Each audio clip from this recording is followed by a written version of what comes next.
What's up, Raider Nation? Welcome to TRU Raider Podcast. I'm your host, TRU Raider. Now, sorry guys, I've been out for a couple days. I've been sick, man. I've been just dealing with some shit, man. I've been out of work. So I figured, today I'm feeling a little bit better. I'm on the mend and wanted to get live with you guys because there's been just a lot of news coming out. They had the pressers with Pete Carroll and John Spytek. There's just been a lot of things coming out, man. So it's really cool to see. Um, so right now I'm gonna go ahead and just start with this article that I pulled up. And this article was about owner Mark Davis talking about Ben Johnson and Pete Carroll, and I found it to be pretty interesting, man. So this one is from ATOZ Sports, A to Z Sports, my bad. um and Las Vegas Raiders owner Mark Davis reveals new information regarding Ben Johnson that may leave fans upset. So the Las Vegas Raiders landed the guy they wanted all along. They wanted Pete Carroll, the former Seattle Seahawks head coach who won a Super Bowl against the Denver Broncos and went to another Super Bowl against the New England Patriots. Let's also not forget that he won a national championship at USC. They wanted Pete Carroll, a proven winner. The fans wanted Ben Johnson, the former Detroit Lions offensive coordinator, and that's fair. He's the hot name and the guy everyone wanted. I mean, look at the offenses he has coached with the Lions, but he took the Chicago Bears head coaching job, and he deserves to have that job. But the reports at the time were that the Raiders were close to hiring Johnson as their head coach. Then he signed with the Bears. And we see his agent come out and say that they used the Raiders as leverage. And that may very well be true, but this was his agent trying to throw the Raiders in the dirt. And the insiders that reported the deal was almost done. I believe his agent referenced the situation as there was never a chance Johnson went to Las Vegas. Well, now the Raiders owner Mark Davis is firing back at that notion. He's, if you will, sneak dissing and throwing subliminals. Mark Davis on landing Ben Johnson. No, we didn't think we had Ben Johnson. We never made an offer to Ben Johnson. Mark Davis said after introducing Pete Carroll as head coach and John Spytek as general manager. The Raiders ended up getting the guy they wanted. The Bears ended up getting the guy they wanted. It's a win-win for both sides, but let's not try to act like the Raiders were being turned down over and over again. According to the owner, the Raiders never even sent an offer. The Raiders know what they're doing, and they're confident they made the right choice.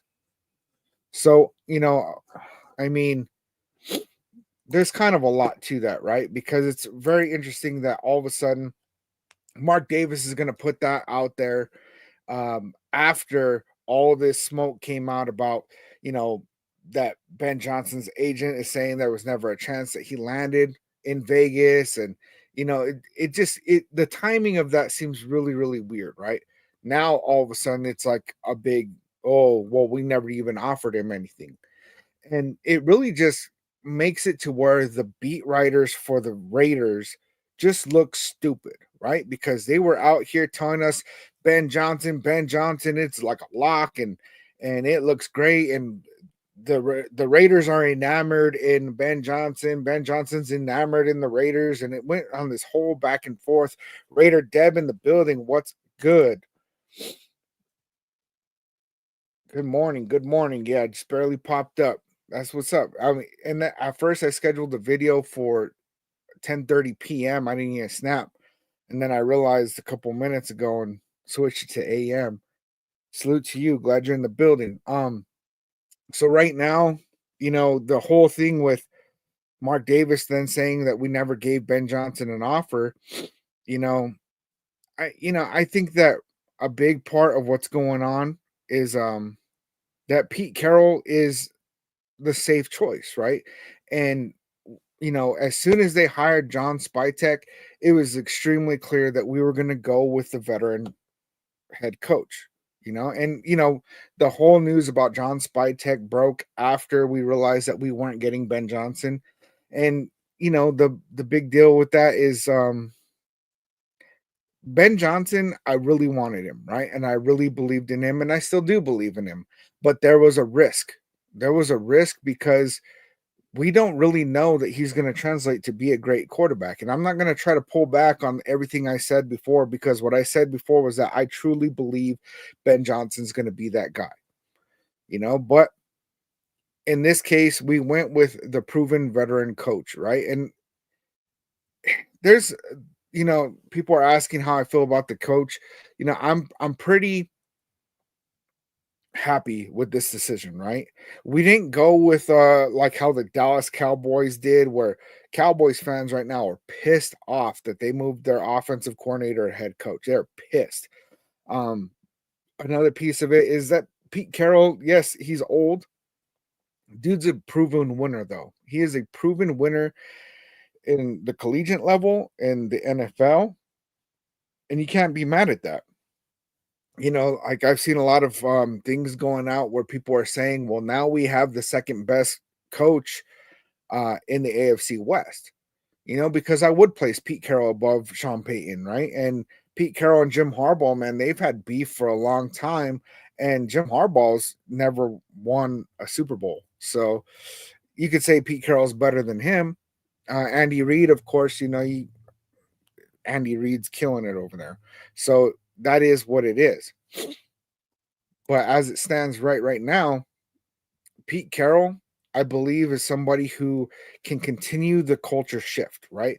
And part of what happened, right? And if I look back at, Josh McDaniels totally just destroyed everything. And this was a Raiders team that was coming off of John Gruden's emails got leaked. Henry Ruggs killed somebody in a DUI accident. And like, we just had that crazy season. And then they bring in Josh McDaniels, and Josh McDaniels, Space Lord mofo with the follow salute. Josh McDaniels came in and just totally destroyed the whole locker room, right? Everybody just, it was awful, man. It was awful. And then, AP was that guy to just kind of like make people excited to be playing football again, excited to be a Raider again. And that was cool, right? And it did what it did for that aspect. But what a lot of the reports have said was that like a lot of what was going on was like things were too lax. I mean, there was a player meeting and they were saying that they wanted to be working harder out there and that they didn't want as much downtime, and kind of things seemed kind of loosey-goosey under Antonio Pierce, and there wasn't enough structure. And they wanted better structure. And so Pete Carroll is going to be that guy to come in and bring in that structure. And he's already been proven to be very good with players, very good in the locker room, very good with structure, very good with all of these aspects that the Raiders are missing. Like, can you imagine even the team that we rolled out this year with, for one, without Luke Getsy, right? Get him out of the picture, but just the kind of structure that Pete Carroll can, not saying he's going to, but can put into the building, I believe that we do a lot better than we did. So you add a better offensive coordinator and you add a couple of pieces through this draft and free agency, and then all of a sudden we're in a position where the Raiders could turn this thing around pretty quickly. Like, look at the Chargers, man. The Chargers, I think, won 6 games, and then they hired Jim Harbaugh, and then after that, they came into the playoffs immediately without some of their weapons. Raider Deb, I was upset about Ben Johnson at first, but after watching a bunch of video on him and especially presser, I'm happy and hope. Spytek and Pete mesh well together. They both have that fire. And they definitely do. Watching the presser, there was a lot of things that I really liked about what I saw on both of them. Like Tom Telesco did well in the draft, right? But there was something about Tom Telesco that just kind of never really fit. And he definitely didn't fit with AP. Those two were just like not, you could just tell that they weren't people that were going to be on the same page, just by the way that they talk about the game, the way they talk about the team. It seemed like different philosophies were going on, right?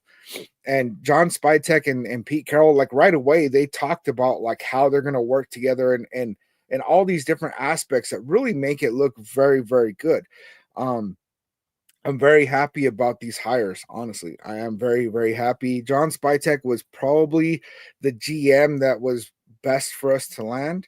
And I really like that they paired him with a veteran head coach, somebody who's been in, if we had gotten like John Spytek and Ben Johnson, I'd be a little bit worried about the fact that they're both rookies, right? Now, if we had hired an experienced general manager and then a Ben Johnson, okay, cool, that's going to look a lot better. But I don't really, I don't like that rookie thing. The experience of Pete Carroll is going to be definitely seen. Raiders Rebel in the building. What's good? Salute.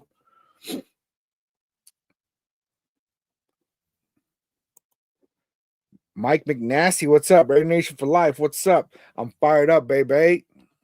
That's what's up, man. I am pretty fired up too, man. And I'm gonna go ahead and I'm gonna play this video for y'all on YouTube. I'm not gonna be able to play it on TikTok. I apologize to you guys as usual. But this is it's like a 40-second clip, and it's from the presser with Pete Carroll. However, we have been talking to some people, and we're going to try to put this thing together. I'm really looking for people that have been with me, that understand the philosophy to some extent. I want guys that have never been around me before so that they have to learn what we're all about, and we can watch the process of them learning who we're all about and what we expect. And then I'm hoping that we can maintain some of the terrific coaches that are on the staff too, so we can have the benefit of the insights that they bring and the continuity that they can generate for us. So it's a combination of people that we're looking for. But it's all going to fall back into the same theme. We want ball people. We want guys that love the game. And I mean, that's obviously, if nothing else, we've hammered that home today, Johnny. So draft hasn't happened. All right. So now we're back.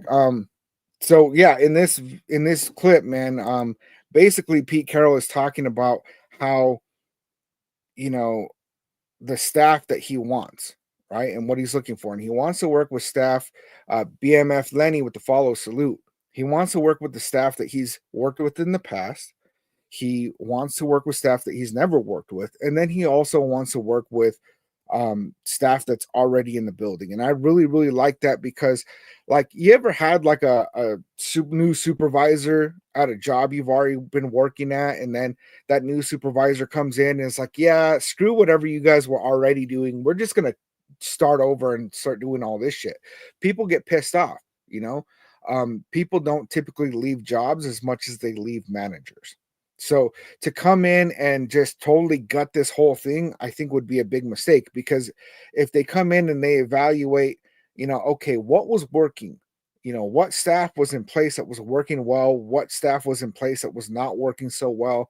And, you move on from the staff that wasn't working very well. You keep the stuff that was working well, bring in some familiar pieces, right? I always love, when you get an opportunity to, like, there's been a couple jobs where I worked with a previous coworker and able to bring them in the building, and it okay, we already know that we work well together. We're on the same page. We understand things. We have the same kind of philosophy. And then being able to have that component of bringing in new staff, I mean, that one's kind of like, it's almost like he said, I'm going to work with everybody, right? But by working with everybody, it puts us in a position where it's not too narrow, Raiders Rebel says that Ben Johnson's going to be a Dick Daniels type of hire. I think that he's going to do a lot better than Josh McDaniels. But I don't know, man. After, like, I watched the introductory press over there for the Bears, and like, I don't know, man. It was seen through a lens of resentment, right? Because I wanted Ben Johnson, but there was, I don't know, man. Something was kind of weird about the way he was talking and some of the comments he made. And it just, like, it reminded me of like when Garner Minshew was talking about, like, really enjoying, beating the Raiders and keeping us out of the playoffs, basically, right? And I was like, whoa, dude, that's not great for your introductory presser. And then, like, he was talking about beating the Bears twice a year and stuff. And so that's, I don't know, man. Those are just like those things that you don't really want to say. Now, I know that Raider Nation, we take that shit a little bit more seriously. Like, one of the things that I didn't like about the presser with Pete Carroll was that he said his dad raised him a Niner fan, right? And he didn't say, I'm not really a Niner fan, right? So what I heard was, oh, you a Niner fan. That's kind of not great. But also, it hasn't been really working out great for us to bring in these people that are like, oh yeah, I was born a Raider, da da da. It's like, look at Devontae Adams, look at AP, look at like this continues to happen, and it's just not there, man. Marcus Peters was on that too, you know. And so while I like when somebody gets like Jackson Powers Johnson being able to get drafted to the team that he grew up loving, like that's amazing, right? Uh JP from DANW, is Max staying? Max is definitely staying. If you go back and watch the presser, Pete Carroll made it very, very clear that, he said, Max, we're going to get with you guys, and it's like, it's very, very clear that one of the things that they're going to do is hold on to Max Crosby. I would expect that one of their first moves is going to be to give Max an extension. I believe that they're going to go ahead and give him like a 3-year guaranteed money extension. That would be the smart thing to do, just to establish like, okay, look, our veterans are guys that hold this locker room together. We're going to make sure that you're happy and that we keep you, and just establish that immediately. And then after that, then start making these other moves. Start looking at who are we going to retain? Because if you look at our entire starting defense, almost all of them are free agents, man. It's really, really bad. Mike McNasty, we need to officially name Marshawn Lynch the ambassador of culture of the Las Vegas Raiders. I like Marshawn Lynch. I do. But man, it sucked, man, like just to have him come in and be just another one of those retread, um guys that, like, okay, you have these guys that are very successful in the league, and then they come over to the Raiders, and we get all this hype, and then their performance really just doesn't meet what they've done so far in their career, because they're at the end of the line, and it just really kind of sucks, man. But yeah, shout out to Beast Mode for sure. Okay, so Raiders Rebel saying keep Luke Speckle, Rob Leonard, and the rest can go, in my opinion. Yeah, I mean, I feel like they're probably going to keep the what the heck is his name, man? The offensive line coach. He was the interim offensive line coach, but this guy, I feel like he might get kept around. I'm not really sure if that's going to end up happening though.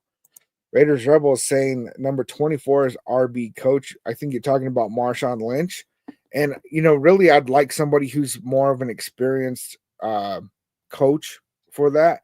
But it would be cool to see him get involved as maybe what the heck is it called, man? I'm losing words right now. I think that if he came on as like a consultant, right, for our running back room, that would be really cool to see.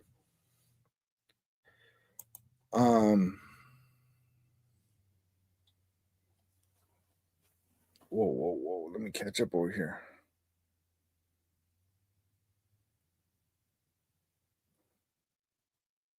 Get Jacobs back. I don't think that that's going to end up happening. Jesus is saying, sign Russell Wilson and draft Jackson Dart in the second round. What do you think? Jackson Dart's all right, man. I'm not really sold on him. I'm really, really not sold on him. I've watched a pretty good amount of tape on him. He has a lot of inconsistencies. And there's so many times where he thinks he has a more powerful arm than he actually does. And he tries to fit it in windows, and he can't seem to get enough zip on the ball to get it there. And that worries me, because anytime that we have a quarterback that doesn't have enough zip on the ball, what they do is they stack the box against us. Gardner Minshew, Jimmy Garoppolo, they stack the box, and then all of a sudden our running game dies, and these guys can't get it done throwing outside the numbers, and we end up screwed. So yeah, I don't really like that at all. Russell Wilson, there was immediately a bunch of rumors about Russell Wilson, and I think that there's a possibility I think that more than likely he's going to re-sign with the Steelers. But if for some reason Russell Wilson thinks that his best track forward for his legacy would be to go back to Pete Carroll and, try to help the Raiders turn it around, I could see a world where that happens. But honestly, I think he's going to end up staying with the Steelers. I really, really do. Hope they don't overpay Darnold. Yeah, Matt Heavy. Darnold is mediocre at best. Yeah, I could see that, man. Sam Darnold, man, he played pretty good, and those last two games just looked horrible, And so a lot of people are like, "Whoa, the stock is down on Darnold," but I've said it before. Sam Darnold is probably going to stay with the Vikings because he played so poorly in those games. Are probably going to be able to get him on a little bit of a cheaper deal. JJ McCarthy's not going to be ready to go this year. He's still dealing with issues with his knee. And so I think that they're going to run it forward with Sam Darnold, like kind of like a prove it deal. And if Sam Darnold isn't doing that great, they'll probably bench him for JJ McCarthy. But I have a feeling JJ McCarthy is going to not play until year 3. Chris Fool Raiders, what's up? Salute. Good to see you, man. Raider Deb, I took it the opposite. He basically said he switched to liking the Raiders because of the way they play. I did hear that with Pete Carroll, but it almost felt like, it's like almost everybody that comes into the building has to somehow say that they've always liked the Raiders somehow, and it felt a little ingenuine, right? That was like the only piece that I really didn't like about that presser, is that seemed like, yeah, I gotta say this, but it could be true. It could be true. I mean, Pete Carroll comes from a time where he saw, the Raiders when they were great, right? He got to see Al Davis. He's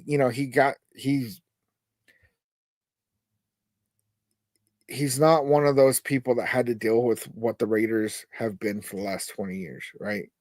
He's been able to see it in its prime. So another piece. Hold on, let me get a couple more of these chats and I'll go ahead and jump into that. You know what? And that just reminded me, Raider Deb, I did a video the other day, right? I think it was the last video I did, and it was about the tweet from Max Crosby, right? And in this tweet, Max Crosby was saying, like, basically, what did it say? Undisputed, they're going to wish that they treated you better. Stuff like that, right? And a lot of people took that as like, oh, like Max Crosby's out of here, da da da da. And somebody pointed out to me in the comments that tweet was specifically about Pete Carroll and saying that the Seahawks basically are going to wish that they treated you better, right? And it turned things around for me, man. I honestly, that comment really made me believe that was a good take on that comment, man. I really, really liked it. If you guys aren't familiar with the tweet that I'm talking about, you can find it on Max Crosby's X account. It was posted, a couple of days ago.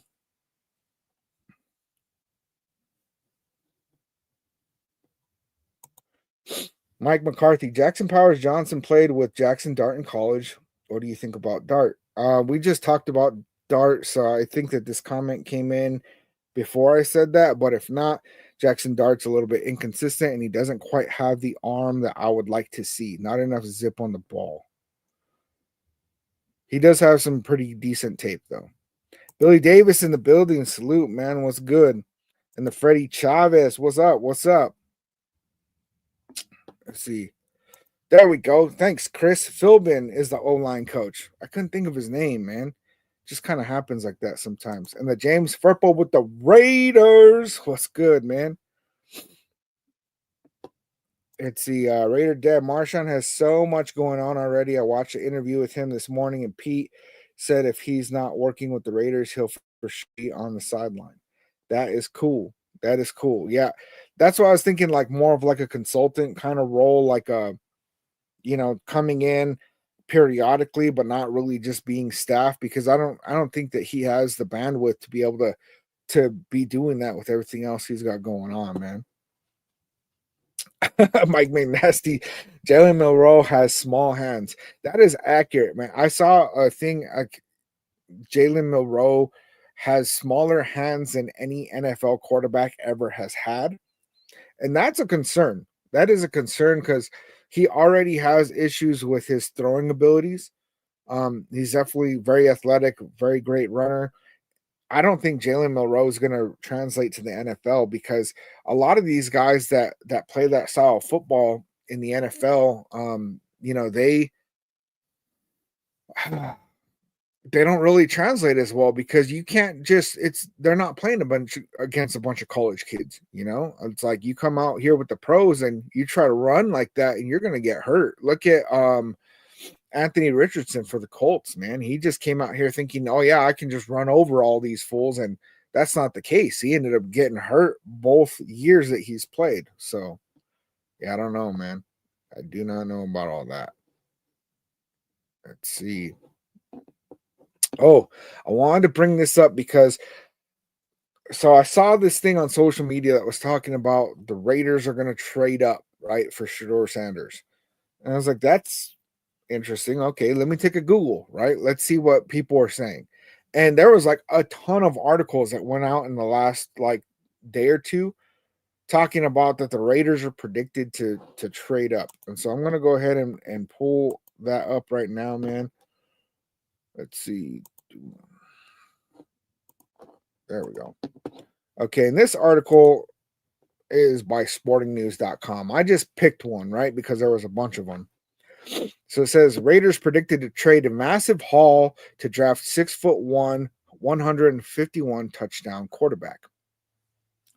The Las Vegas Raiders are turning the page to a new chapter in 2025 after firing head coach Antonio Pierce and general manager Tom Telesco, and part of the process is finding the franchise's next quarterback. While the Raiders are still looking for a head coach after striking out on Ben Johnson, Las Vegas has reportedly hired a general manager and former Tampa Bay Buccaneers assistant general manager John Spytek. What the Raiders do at quarterback will be impacted by Spytek and whoever the new head coach is. That's crazy. How old is this thing, man? It's from the 23rd. Okay. Pete Carroll, right? But chances are they're going to explore their options in 2025 NFL draft no matter what. The problem is there are multiple quarterback needy teams in front of the Raiders in the draft order, so they may have to trade up to get one of the best signal callers in this year's class. Well, SM Wolcock of Fantasy Pros has the Raiders doing just that in his latest mock draft. In it, the Raiders give up a massive haul to trade up from number 6 to number 1, where they draft Colorado quarterback Shedeur Sanders, who finished with 151 total touchdowns during his collegiate career.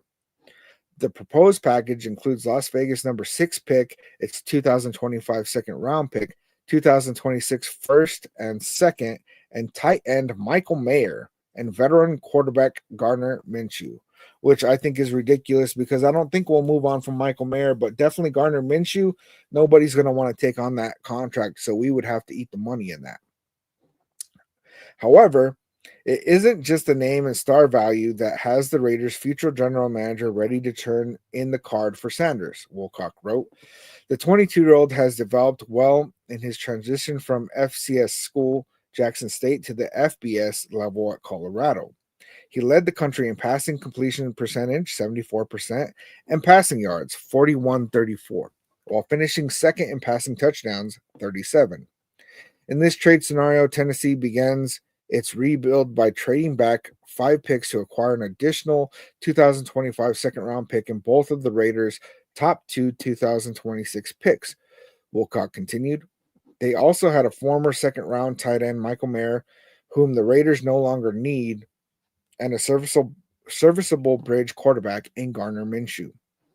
The problem with this scenario is that the Titans need a quarterback also, so they may want to stick and pick. In addition to that, the team's president of football operations, Chad Brinker, recently said that the team won't pass on a generational talent with its top pick. Neither Ward nor Sanders are considered generational talents.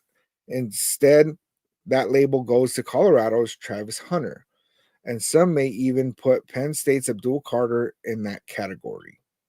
If the Titans are intent on picking either one of those players, that's good and bad news. The good news is that's one less team that can take a quarterback before the Raiders. But the bad news is the Raiders won't be able to jump ahead of the other two teams that need a quarterback in front of them, the Cleveland Browns and New York Giants. Knowing all that, the Raiders might have a tough time getting one of the top two signal callers in this year's draft. If only they hadn't won meaningless games at the end of the season, they could have had their pick of the lot.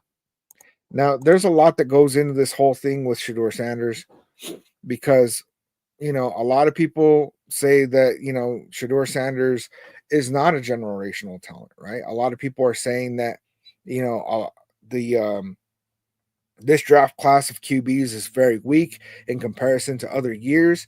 Like if you look at last year's draft class, right? If you put Cam Ward and Shedeur Sanders in there, where would they stack up? Would they be above or below JJ McCarthy, Bo Nix, Michael Penix? Like where would they line up with those guys, right? Because they definitely would have been, behind Jaden Daniels, behind Caleb Williams, so where would they land, right?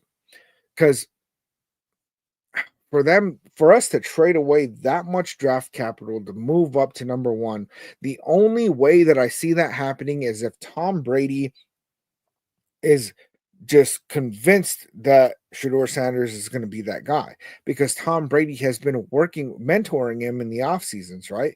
They have a big connection. And so really whatever happens with that is going to say a lot, right? If the Raiders do whatever they can to try to trade up, that's going to mean that Tom Brady knows that this guy can get it done. And so I'll feel confident with it, right? I won't be happy about it, but I'll feel confident in it. I do kind of like Shedeur Sanders, but not enough to trade all that, you know? But if they did that, I would believe that Tom Brady knows what he's doing, right? Because I would believe that he meddled in that and made that call. If the Raiders do not try to move up to get him, that tells me that Tom Brady doesn't think that he's really even going to be decent at the next level, you know? So there's a lot that can go into that. Personally, I think that if Antonio Pierce had stayed, we would have probably had more of a chance that we were going to try to trade up in the draft, except I don't think Tom Telesco would move.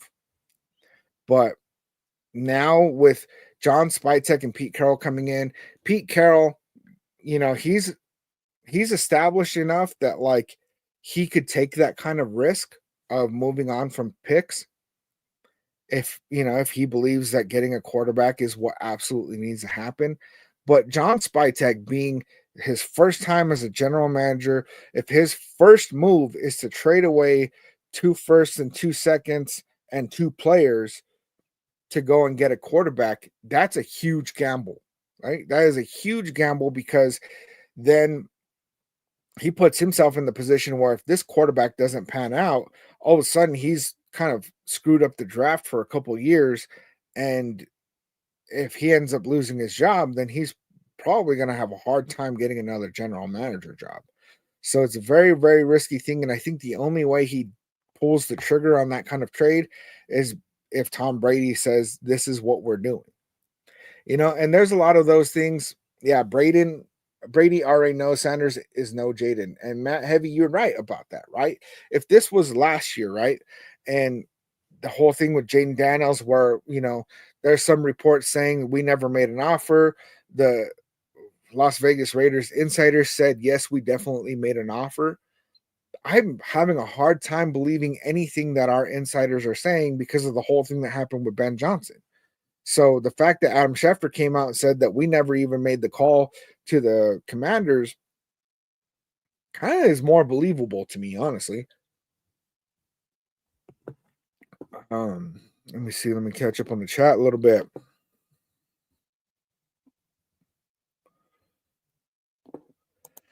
Mike McNasty. Yes, it was in different years, but Pete Carroll coached USC. Sam Darnold played quarterback at USC. There is a connection. And a lot of these guys that have, there's a lot of times where they get connected to like alumni. There's usually a lot of connection when it comes to people that went to the same school, played in the same school, coached in the same school. Like those connections are pretty real. So I would not overlook that. Um, One of the things that Pete Carroll talked about was their timeline, right? He talked about having a short timeline. He said this isn't like a 5-year build, like a 3 to 5 year build. He said that we are going to do everything we can, to get it done now. And so the fact that they're talking like that, it makes me really curious on what their plan is, because I would be very surprised if John Spytek, Tom Brady, Mark Davis, and Pete Carroll, like during this interview process, that if there wasn't talks of like, look, this is the plan that we have laid out, this is how we're going to rebuild this thing, and this is what it's going to look like. I'd be super surprised if that wasn't a thing, right? Um, so what's pretty likely is that they already know what their plan is. And then it's just up to us to spend the next couple of months just kind of talking about it and debating what that could look like, right? Raiders, well, Chris, I think if we can get Slowick for OC, if not Bevel, is probably top option because the history with Carroll. If PG don't come back, I want Rob Leonard to get promoted to DC. I do like that. I do like Slowick, though. Is Bevel the one that was the OC with the Seahawks when they won the Super Bowl? Is that the same guy? Because like I saw that we were doing an interview with him. He's with the Dolphins now. He's not their OC, but that was very interesting to me because I don't really know too much of the history of like why that dude left from the Seahawks, even though Pete Carroll was still there. Because if that dude is that dude for offensive coordinator, why isn't he an offensive coordinator right now? That really makes me confused.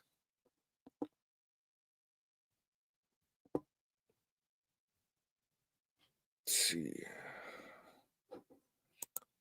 Jeffrey, what's good, man? Salute. If Kirk Cousins goes to Seattle, be okay with getting Geno Smith. I don't think Geno Smith is that guy. He came onto the Seahawks and had a really good year and then just kind of went really, really downhill from there. And while stats aren't everything, I feel like his stats are pretty comparable to somebody like an Aiden O'Connell or Garner Minshew, and so I don't really see him being a guy that can really turn things around for us. And so Geno Smith is probably, I don't know, man, like number 4 or 5 on my list of guys that I would want to even kick the tires on.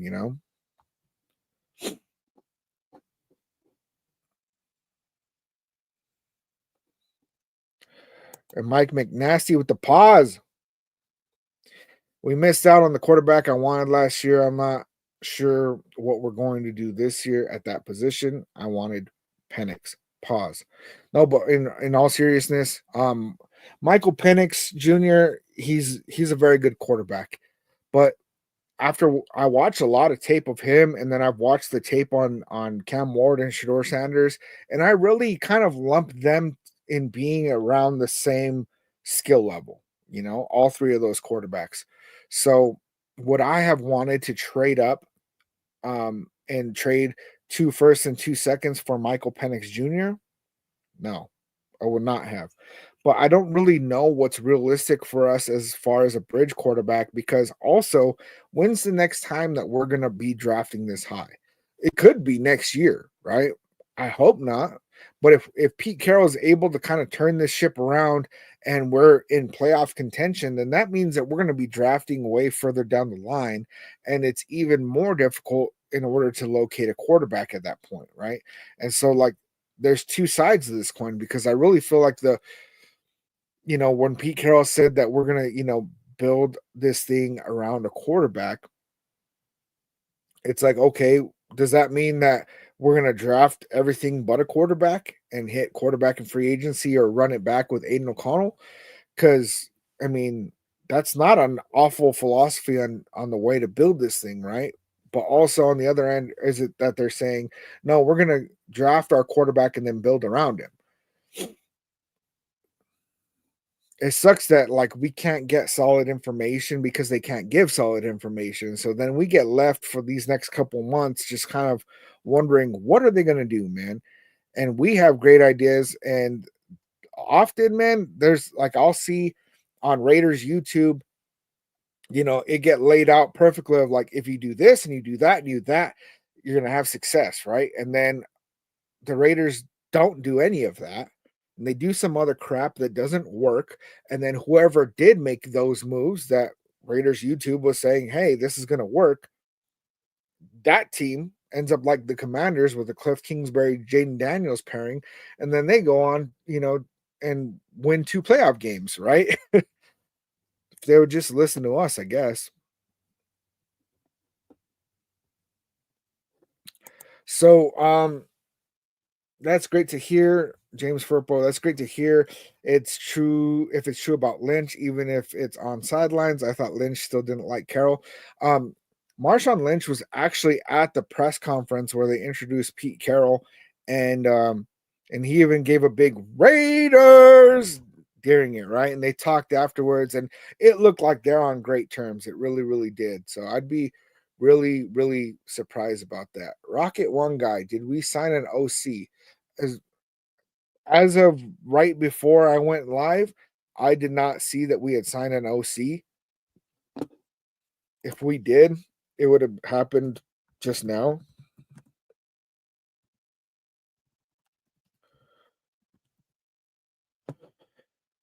Let's see. Let's see if there's any big news that hit. I don't see anything.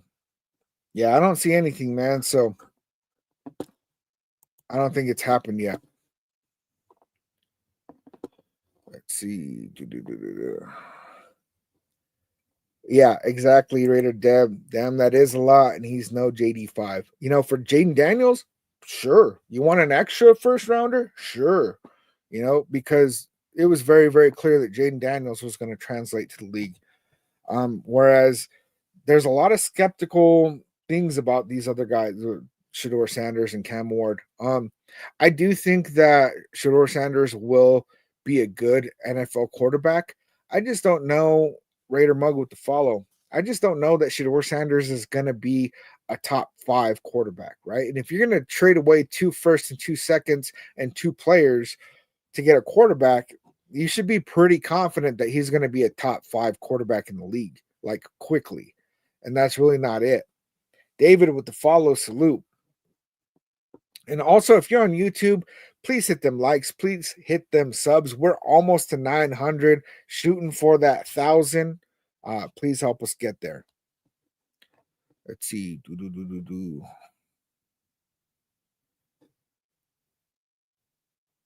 Chris, Raiders fool Chris. I doubt we would trade Mayer. I really doubt that we would trade Mayer too. And at this point, I don't even know that he would be worth a lot. We drafted him in the 2nd round. We even traded up in the 2nd to get him. And he really hasn't shown much in the NFL. And so then if we tried to trade him, we'd probably only get like a 6th round pick for him. And I don't think that that's a really good decision because he is a good tight end. And having Brock Bowers and Michael Mayer, if we actually utilize the 12 personnel, not like how this last season we got told that's what was going to happen and then we never did it. If we actually utilize the 12 personnel, I think that it would be in our best interest to hold on. Okay, Rick L is talking about JJ is better. Oh, JJ McCarthy, you think is better than the top 2 guys in this draft? Eli W. Ward and Sanders are pocket passers. You don't want a pocket passer behind this offensive line. It will be a disaster. The offensive line that we have is better than the offensive line that Colorado has. That's for sure. Both of them are a lot more mobile than like Aiden O'Connell. And I like that Shedeur Sanders doesn't really run the ball, right? Because it's nice to have a quarterback that can run the ball, but preferred to have one that's not going to actually be running the ball. Because then what happens is they end up getting hurt, man. And our offensive line really isn't that bad. I'm a little confused on why everybody thinks our offensive line is so bad. There's a couple of pieces to that. Like, yeah, we had not that great of ratings, but if you look at the beginning of the season, Andre James was at center, Colton Miller's coming back from a shoulder surgery, and it looked horrible. We didn't have Jackson Powers Johnson in yet, and as soon as Jackson Powers Johnson went in at center, all of a sudden our running game started going, right? And Colton Miller started doing a lot better. His first 6 games were really poor, but then he started playing a lot better after that. And then Jordan Meredith, when he came in, was a shocker to everybody. He did great at left guard. So really, that right side of the line is what I view as the liability. And I think that DJ Glaze will do better this year than he did last year. And Dylan Parham was drafted by McDaniels and Ziegler. And so I've got really no attachment to Parham. I think if we can upgrade at right guard, all of a sudden our line looks a lot better for sure.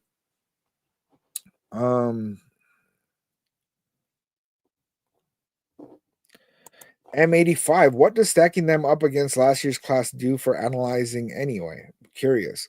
So I look at that because last year there was a lot more quarterback competition, right, in the draft. There was a lot more quarterbacks that were up there in the first round, and just being able to look at the difference between how would we feel if these guys were in last year's class? Because last year we were like Jaden Daniels, or at least I was, right? And I thought Bo Nix was going to be a second round guy. I did not like Bo Nix very much. And he went in the first to the Broncos, and then he had a great year. So for them to say, oh, this is a weak quarterback class, like, I think that a big part of that is that there's not nearly as many guys projected to go in the first round. And, they're saying like, oh, if these guys were in any other draft, they wouldn't even have a first round grade and da-da-da. And I don't really think that's true. I really don't. I've watched the tape on these guys, and I don't think that they stack up to Jaden Daniels, right? Or Caleb Williams, which I don't really like Caleb Williams anyway. But that doesn't mean that they're going to be awful quarterbacks. I mean, look, Patrick Mahomes was like pick number 10 or something like that, right? So a lot of times these analysts will put something out there and people think that that narrative is gold, but really when it translates into actual NFL playing time, it turns into a whole different thing, man. Let me see.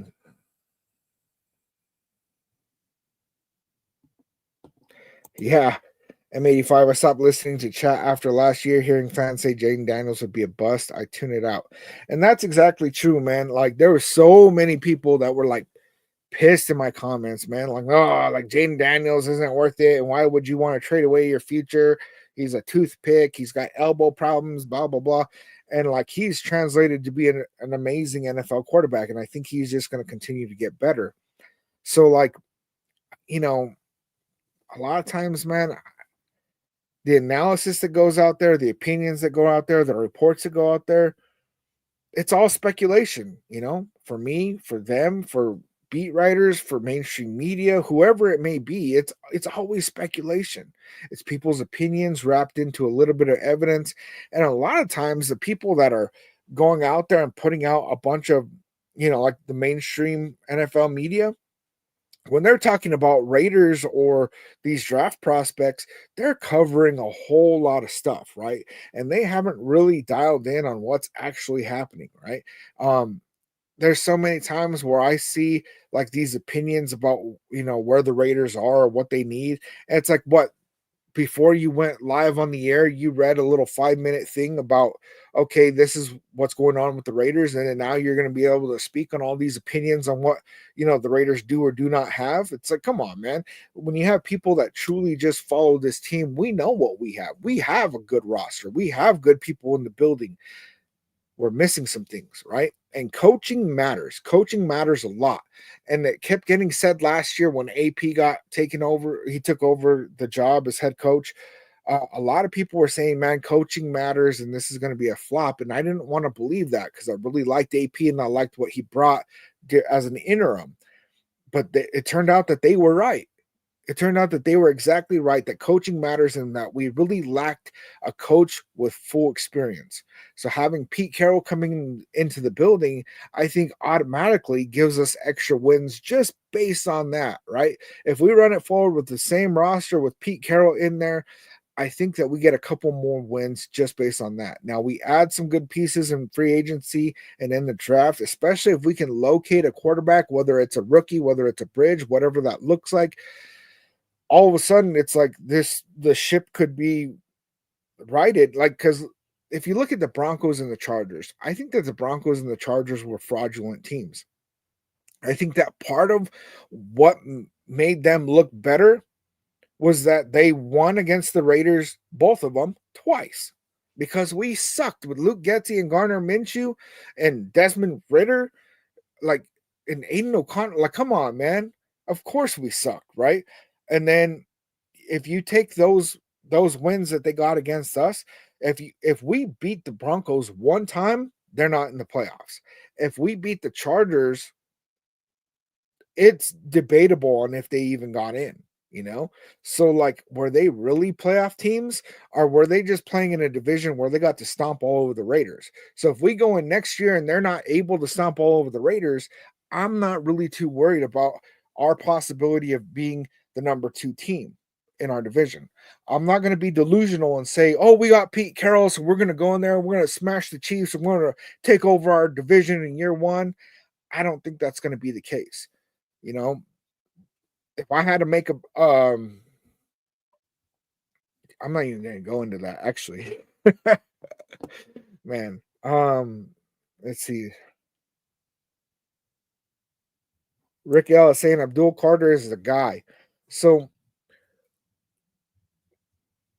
there's a lot that can happen in this draft. There is a whole lot that can happen in this draft, and we're gonna know before draft time a better idea of what the plan is, because if we pick up a Russell Wilson or a Sam Darnold, I think it's going to indicate that we're probably not going to draft a quarterback unless if Shador Sanders or Cam Ward is there at number 6, take them. Like, come on, man. Like, if we don't have to move up to get them, yeah, get them, right? I would not be pissed off if we drafted one of those guys and they turned out to be a bust if we didn't trade up. It's like, hey, we had to kick the tires on that. Let's do that, right? But if Shador Sanders and Cam Ward are both gone by 6, then you got to look at what does this team really need? We need a wide receiver. We need a running back. We could definitely use somebody on the offensive line, whether it's a right tackle or a right guard. And then we definitely, we need a corner. And we need a linebacker, which I don't know if this is facts, right? I saw a post and I went to X and it wouldn't let me view the comments. It was weird, right? But when the Raiders got Pete Carroll, right, there was a post on X that said that the Raiders hired Pete Carroll. And I saw a thing on social media where Bobby Wagner had put fingers crossed, right, and a fire emoji in the middle. Like almost like, hey, like come get me, right? We'll see, right? I think we need to replace Diablo, and then if we could get somebody like an Abdul Carter, I like Malcolm Kuntz. I don't know that he's necessarily going to be that guy. And if you're swapping reps with Malcolm Kuntz and a rookie Abdul Carter, I think it could look good, man. But also, if we end up with Genty, right? If we end up getting Genty, a lot of people are saying that's a what's it called, man? My words today, bro. I'm still coming back. I'm a little bit foggy from being sick. That really we need a lot more than a running back at number 6, and that we should be looking at other areas. But if you look at the teams that, went far in the playoffs, they really valued running game. Look at Saquon Barkley going to the Eagles, got them to the Super Bowl by having Saquon Barkley, right? And That was a good pickup on their part. And a lot of people were like, oh, the running backs are, they're not worth anything anymore. Da, da, da. I think that the running backs it's showing pretty clearly that if you do not have a good running game, then you're going to have a lot of problems in your passing game too. You need complementary football. And so if we go and get somebody like an Ashton Genty, I think that all of a sudden our running game opens up. I mean, our passing game opens up a lot. Then you could have somebody like an Aiden O'Connell, right? Or a Sam Darnold or a Russell Wilson in a better position, or a rookie. I don't know, Jackson Dart, whatever. Whatever quarterback you put in place, all of a sudden they're in a better position because the running game is clicking. And if your running game is clicking, then all of a sudden your pass game is clicking too. Let me see, man.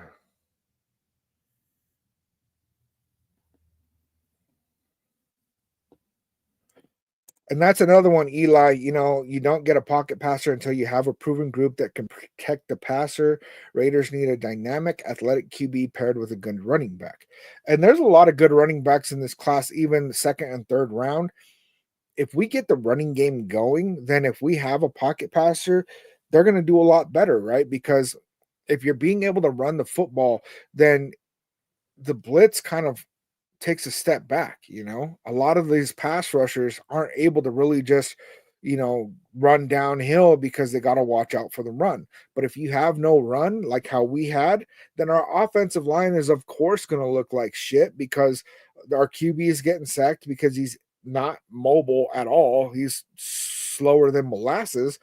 And then the running game can't get going, so these guys can just rush at him because they know that running back's not going to get it done.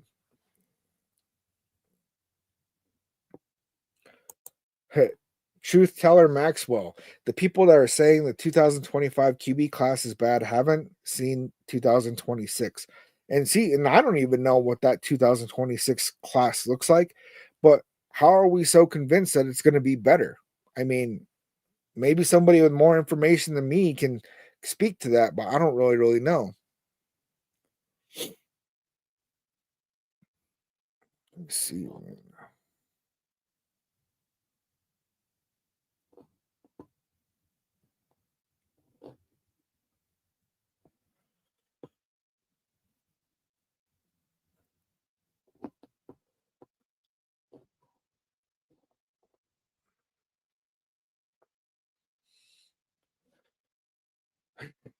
Raider Dev. Still Jaden, god damn it. Yeah, man. And I really wish that could be the case, but it's, Foxdale. Pete isn't keeping AOC on this roster. Ship his ass to New England with Josh McDaniels, who wanted him to begin with. Honestly, I think that Aiden O'Connell is an amazing quarterback too. And I'm seeing people talking about that we should move on from Aiden O'Connell because he's too good to be a quarterback 3.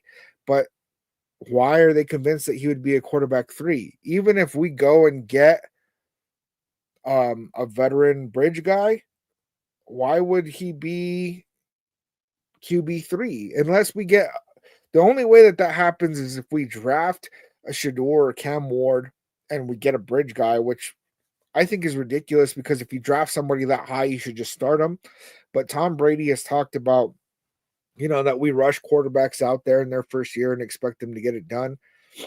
But if we got a rookie quarterback and a bridge guy, then I could see, okay, Aiden O'Connell falls a QB3. But if we only draft a rookie, Aiden's QB2. If we only get a veteran, Aiden's QB2. Gardner Minshew needs to get the hell out of town, though, for sure.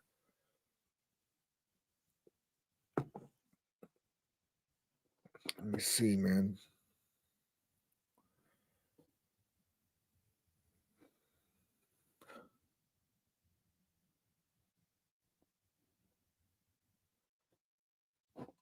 Chris, I mean, you're not wrong, man. Raiders just win, baby. Historic chapter started, and Penix is a bust. We got the best player in the draft, Bowers. And we did get the best player in the draft. And I think that a lot of the things that cost Tom Telesco his job, because Mark Davis said that, it was hard to part with Tom Telesco because he drafted well and all this. He said, but there's more to the job than just drafting well. And there's things like signing Gardner Minshew to that expensive contract. For what reason? I have no idea why they were so sold on Gardner Minshew getting paid that much money.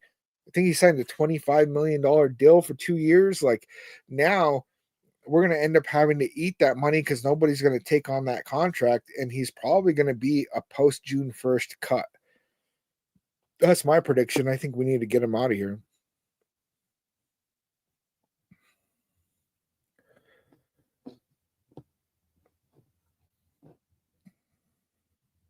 Let me see. We've already been on for an hour, you guys. Gunsmoke in the building. Salute. What's good, man? What's good? Yeah, Foxell. Daniels and Kingsbury are both going to stay in Washington. The only way Kingsbury would have left is if, I think if like they went on and they won a Super Bowl, then he would have gone and got a head coach job. But there's more to be proven. There's more to be done over there. I think Kingsbury and Jane Daniels are both going to remain in Washington for sure. Knock Andrew, what's good, man? New to the building. Good to see you, man. Please hit that sub. Let me see, man. Damn, I'm like behind on the chat, man. Let me see. Raiders full Chris. People say Bobby Wagner is too old, but didn't he just make Pro Bowl? I would be down to get him. He did a lot better the year before than he did this last season. But I'd be super down to go get Bobby Wagner. I believe that he's a free agent also, right? So for sure I would do that. And then there's some rumors swirling about potentially trading for a DK Metcalf, which if we traded the 3rd round pick that we got for Devontae Adams for Metcalf, I would love that. He's what, 27, 28 years old. He's still pretty young. I'd be all about going to get Metcalf for sure. Anthony in the building, what's good, man? Yo, what's good? Salute, Mr. TRU Raider. That's what's up, man. Good to see you. But yeah, man, I mean, that's really it for today, man. I've already been on for an hour, and I'm basically doing this on my lunch, man. I'm working from home today. So I got to get back to it, you guys. Like always, I love you, nation. I'll be live in a couple of days. Keep an eye out for me.